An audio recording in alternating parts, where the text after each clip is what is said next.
Pusat Istana Iblis, tempat berkumpulnya para ahli strategi berbakat, sebanding dengan Aula Strategi Agung Aliansi Bela Diri.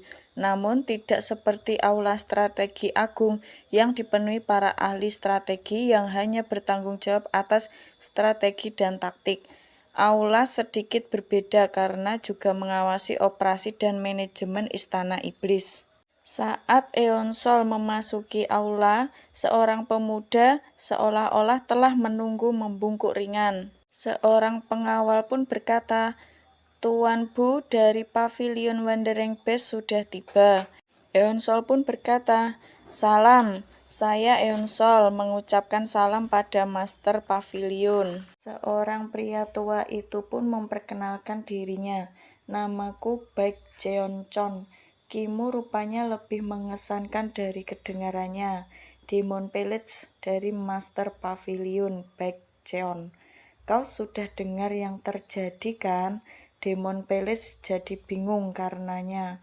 Kami tidak bisa mengabaikan permintaan 10 sekte demonik. Apa? Demon Palace dan 10 sekte demonik itu terpisah. Kau tidak diberi penjelasan apa-apa soal ini. Sepertinya Pavilion Wandering Beast masih tidak sadar dengan situasi di Murim. Demon Palace merupakan kesatuan dari sekte-sekte demonik pet yang didirikan oleh 10 sekte demonik.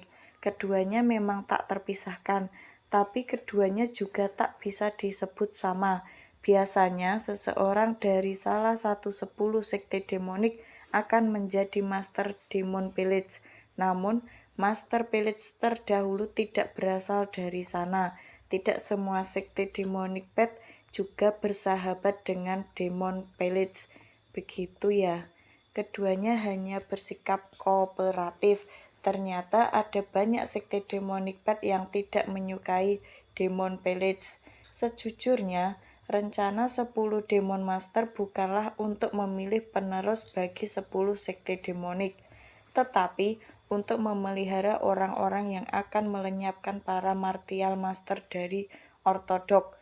Dengan kata lain, turnamen 10 Demon Palace adalah rencana Demon Palace untuk menyingkirkan orang-orang penting di aliansi Murim ortodok.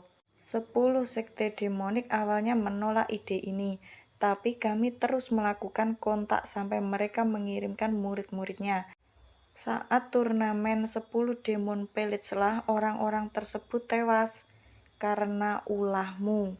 Karena semua alasan itu, Demon Palace kini berada dalam posisi yang canggung. Itu sebabnya aku ingin menemuimu untuk menghukummu dengan dalih ujian. Apa kau sadar soal ini? Eonsol pun berkata, "Ya, saya tahu." Master pun berkata, "Kelihatannya kau kemari dengan penuh persiapan." "Betul, apapun ujiannya saya tidak akan keberatan," kata Eonsol. Baiklah, aku sudah berbicara terlalu lama. Kita langsung ke intinya saja. Sekte Fire Rain Sword dan Kuil White Demon telah memberikanmu bantuan. Apa maksud Anda? Izin untuk masuk ke Pavilion 10 Demonik, arsip naskah bela diri di Demon Palace. Ini plakat emas yang diperlukan untuk masuk ke sana. Dengan ini, kau bisa masuk ke lantai pertama dari 3 lantai yang ada. Lantai pertama adalah tingkatan terendah. Namun, di lantai itu saja sudah ada 25.000 buku teknik bela diri yang berbeda. Ini akan menjadi keunggulan yang besar untukmu. Tapi, itu juga berarti kalau peluangmu bisa lolos dengan selamat di ujian ini mendekati 0. Itu sebabnya mereka rela melakukan ini agar yang lain tidak berkata buruk soal mereka.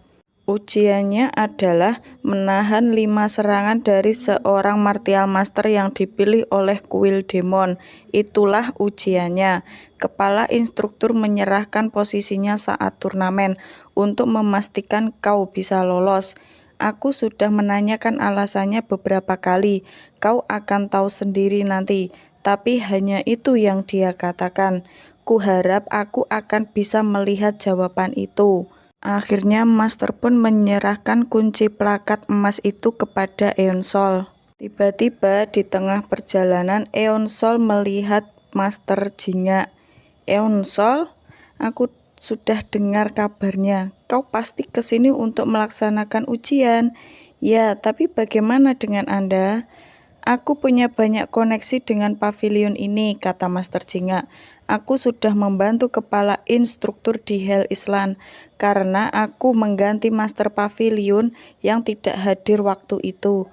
"Oh, begitu rupanya." Master Jingga pun berkata, "Kau mau mengunjungi pavilion 10 demonik untuk ujiannya?" "Ah, benar. Karena dulu kau pernah menjadi muridku, biar ku beri kau sebuah saran. Jianghu adalah tempat yang mengerikan. Tak ada kebaikan yang dilakukan tanpa alasan. Biasanya ada semacam rencana jahat atau niatan buruk di baliknya. Situasi sekarang pun sama. Meski begitu, aku yakin kau bisa mencari kesempatan di tengah bahaya. Lagi pula, seperti kata pepatah, pohon tumbuh dari akarnya. Ingat saja ucapanku dan lakukan yang terbaik." "Terima kasih, Master." Semoga sukses." Tibalah Eonsol di depan sebuah gerbang, di mana gerbang itu adalah bukit yang cukup tinggi. Dia pun bergumam, "Jadi ini pavilion 10 demonik." Lalu Eonsol membuka gerbang tersebut. Eonsol pun terkaget-kaget akan isi di dalamnya. Ini bukan perpustakaan biasa, semua ini buku teknik bela diri. "Coba kulihat dulu." Akhirnya Eonsol melihat-lihat buku tersebut dan mengambil banyak sekali buku.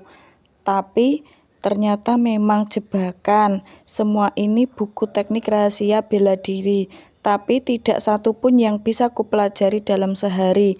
Kalau aku terlalu bersemangat dan mencoba mempelajari semuanya, aku mungkin cuma akan menyia-nyiakan waktu saja. Kurasa ini yang mereka incar. Sekte Fire and Sword dan Kuil White Demon. Mereka berusaha mengacaukan konsentrasiku. Aku tak boleh goyah. Aku harus mencari kesempatan di tengah bahaya yang ada. Pohon tumbuh dari akarnya. Akar-akarku. Eonsol pun berpikir keras akan perkataan dari Master Jingga. "Apa jangan-jangan..." Bukan. Eonsol pun sambil melihat-melihat rak-rak buku yang berada di dekatnya. "Yang ini..." "Betul, Wandering Beast Reversal. Sudah kuduga, ada buku dari pavilion Wandering Beast juga." Aku jadi penasaran teknik macam apa.